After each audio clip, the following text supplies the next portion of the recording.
Doctor बीना चतुर्वेदी की आवाज़ में उनके कहानी संग्रह मुक्ति से सुनिए कहानी पछतावा। इस कहानी में विभा ने अपने पति प्रवीण को जब बताया कि वह माँ बनने वाली है, तब प्रवीण ने डॉक्टर से उसका लिंग परीक्षण करवाया और जब पता चला कि लड़की है, तब प्रवीण ने डॉक्टर से कहकर उसका ऑपरेशन करवा दिया। इसके बाद विभा की हालत बिगड़ने पर उसका दोबारा ऑपरेशन करना पड़ा। डॉक्टर ने कहा अब विभा कभी भी मां नहीं बन सकेगी। प्रवीण को अपने किए पर अब बहुत पछतावा हो रहा था। सुनिए कहानी पछतावा। प्रवीण और विभा एक दूसरे के साथ बहुत खुश थे। इनकी शादी 2 वर्ष हो गए थे। इनकी शादी को 2 वर्ष हो गए थे। रिश्तेदारी में आपस में बात चली और कुछ ही समय में दोनों की शादी हो गई थी। प्रवीण और विवाह दोनों के परिवारों का स्तर अत्यंत साधारण था। विवाह समारोह के कार्यक्रम बहुत ही सामान्य तरीके से संपन्न हुए थे। किसी भी प्रकार की कोई अड़चन पैदा नहीं हुई थी।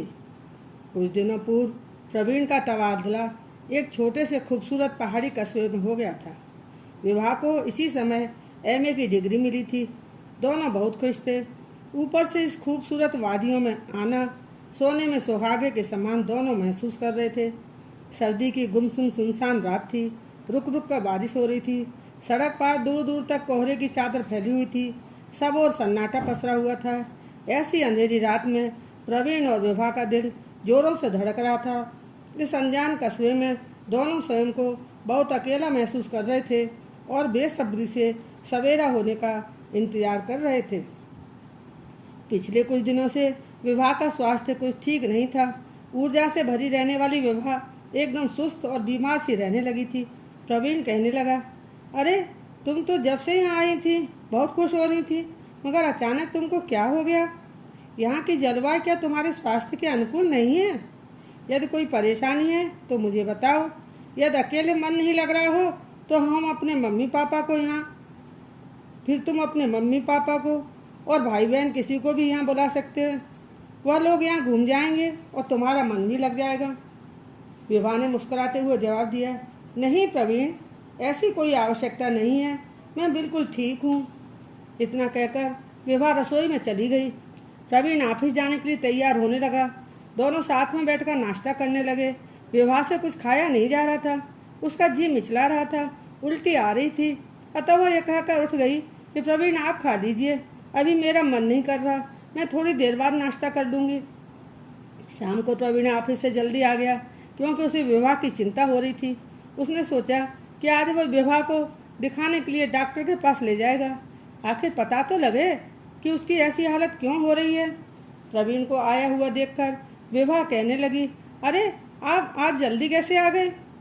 बस ऐसे ही, प्रवीण ने संक्षेप में उत्तर दिया।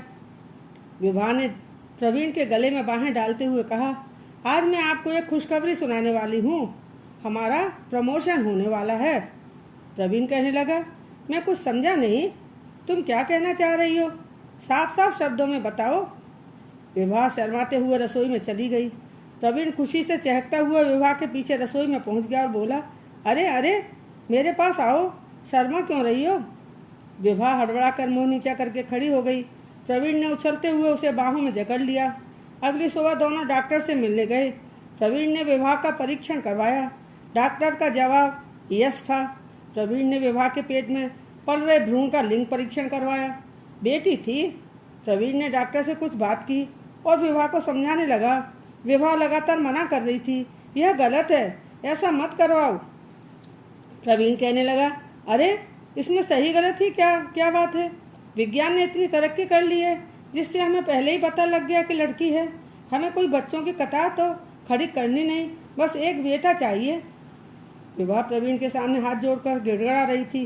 प्रवीण, भगवान चाहेगा तो अगली बार बेटा हो जाएगा। यह पहला बच्चा है, इसकी जान ना लो। प्रवीण कुछ भी नहीं सुनना चाहता था। वह कहने लगा, अरे विभा, तुम भी अजीब हो। अभी तो बच्चे में जान भी नहीं पड़ी है, बस लावा भर ही तो है। भावुक होने की आवश्यकता नहीं है। इतना कहकर प्रवीण कमरे से बाहर चला गया। इसी समय एक नर्स आई और विभा के पास आकर उसने विभा के दाहिने हाथ में एक मोटी सी सुई घुसेड़ दी। विभा बेहोशी की हालत में डूबने उतराने लगी। स्वप्नवत विभा को लग रहा था कि वह दौड़ रही थी। इससे उसकी सांस फूलने लगी थी, गला सूखने लगा था। वह कुछ क्षण रुककर लंबी सांस लेना चाहती थी। उसे ऐसा अनुभव हो रहा था मानो सफ़ेद कपड़ों से ढकी न मालूम कितनी महिलाएं और पुरुष उसे घेरे खड़े थे। वह उन्हें पहचानती नहीं थी। विभा ने स्वप्नावस्था में ही ध्यान से देखा कि 2 लड़कियों ने उसे कसकर पकड़ रखा था। वह हैरान थी, ये सब क्या हो रहा था उसके साथ। डॉक्टर और नर्सों ने उसे क्यों घेर रखा था।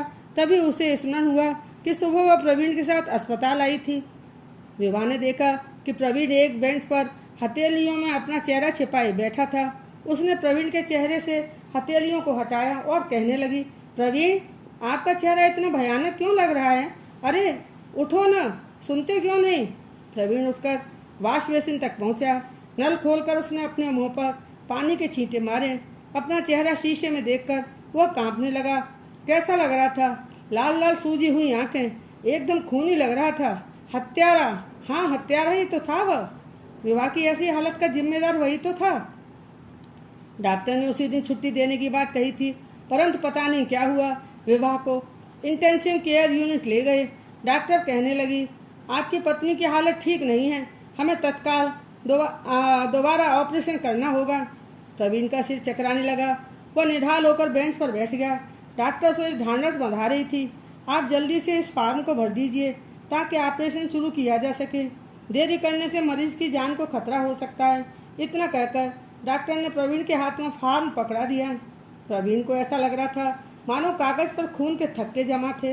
ये सब थक्के जुड़कर नन्ही बच्ची की सूरत में बदल गए। उसकी पकड़ कमजोर पड़ गई और उसके बेजान हाथों से छूटकर बच्ची नीचे गिर पड़ी। प्रवीण पुकार कर कह रहा था, डॉक्टर, अभी हमारे एक भी बच्चा नहीं है। मगर प्रवीण की आवाज़ में न शक्ति थी और न ताकत। उसकी आवाज़ गले में घुटकर रह गई। वह सिसकियां भर रहा था। डॉक्टर कहने लगी, प्रवीण, अब मैं कुछ नहीं कर सकती। मेरे हाथ में जो तो कुछ भी नहीं है। आप फॉर्म पर जल्दी हस्ताक्षर कर दीजिए, मरीज की जान खतरे में है। डॉक्टर फॉर्म पर हस्ताक्षर करवा कर चली गई। विभा के पास मिलने के लिए प्रवीण आईसीयू में गया था, मगर विभा होश में नहीं थी। उसने विभा के गालों को थपथपाया, आवाज़ भी दी, मगर वह खामोश पड़ी रही। डॉक्टर और नर्स विभा को ऑपरेशन थिएटर में ले गए। प्रवीण बेंच पर बैठा सब देख रहा था। उसकी हालत विक्षिप्तों जैसी हो रही थी। विभा अब कभी भी मां नहीं बन सकेगी, यह सोचकर प्रवीण तड़पने लगा। इस बात को विभा कैसे सहन कर पाएगी? अपने बच्चे के लिए वह तड़पेगी, छटपटाएगी, रोएगी और कहेगी कि तुमने मुझे क्यों बचाया, मर जाने दिया होता। मुझे धिक्कारते हुए कहेगी, प्रवीण, हमारे घर में अब बच्चे की किलकारी कभी नहीं गूंजेगी। मेरी कोख को तुमने क्यों उजाड़ दिया? मेरी कोख में पलती हुई मासूम कली को तुमने क्यों मसल डाला? कुछ समय पश्चात 2 नर्सें विभा को ऑपरेशन थिएटर से बाहर ले गईं। विभा बेहोश थी। प्रवीण ने देखा कि बेहोशी की हालत में पड़ी विभा का चेहरा कितना शांत और मासूम लग रहा था। वह अपनी हालत से अनभिज्ञ थी। इसी समय प्रवीण ने देखा कि डॉक्टर एक नए जोड़े को हिदायतें दे रही थी। आपको बेटी अवॉइड कराना है तो जल्दी डिसाइड कीजिए। जितनी देर करेंगे रिस्क उतनी बढ़ जाएगी। प्रवीण डॉक्टर की बात को बड़े ध्यान से सुन रहा था। उस जोड़े के स्थान पर उसे अपना और विभा का चेहरा दिखाई पड़ रहा था। प्रवीण ने देखा कि वह युवक अपनी पत्नी के कंधे को थपथपाते हुए उसे तसल्ली दे रहा था। चिंता मत करो, सब ठीक होगा। वह डॉक्टर के पास जाकर कहने लगा, ठीक है डॉक्टर साहब, आप डेट दीजिए, हम लोग तैयार हैं। प्रवीण ने उन लोगों की बातचीत सुनी तो मानो वह नींद से जाग गया। तेज कदमों से उस जोड़े के पास गया और हाँफते हुए कहने लगा, नहीं, मैं इसी तरह की गलती कर चुका हूँ। आप लोगों की ऐसी गलती कतई नहीं करने दूंगा। वह युवक कहने लगा, अजीज साहब, मैं दूसरी लड़की नहीं चाहता। मेरे पहले से ही एक बेटी है। मेरी समझ में नहीं आ रहा कि हमारे व्यक्तिगत मामलों में आपको क्या लेना देना। हमारे निर्णय से आपको क्यों परेशानी हो रही है? प्रवीण कहने लगा, आप दूसरी बेटी को पैदा नहीं करना चाहते। उनसे पूछिए जिनके कोई औलाद नहीं है, बच्चे की किलकारी सुनने के लिए किस तरह से तड़पते हैं। इतना कहते कहते प्रवीण की आंखों से झरझर आंसू बहने लगे।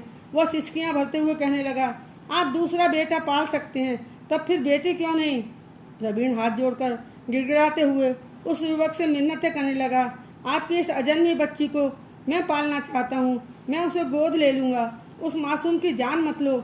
वह युवक प्रवीण को घूरने लगा। डॉक्टर प्रवीण को समझाते हुए कहने लगी, प्रवीण, होश में आइए, स्वयं को संभालिए, बेतुकी बातें करना बंद करिए।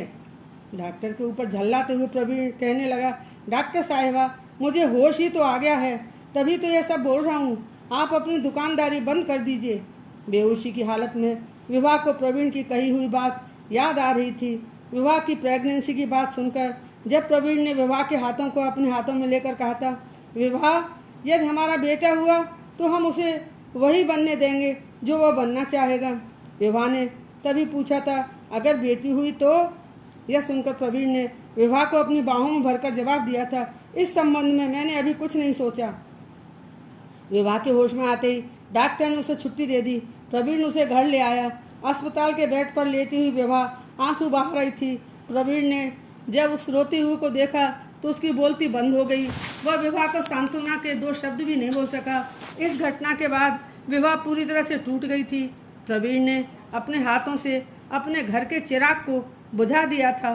पछतावे के सिवा अब उसके पास इसका कोई हल नहीं था।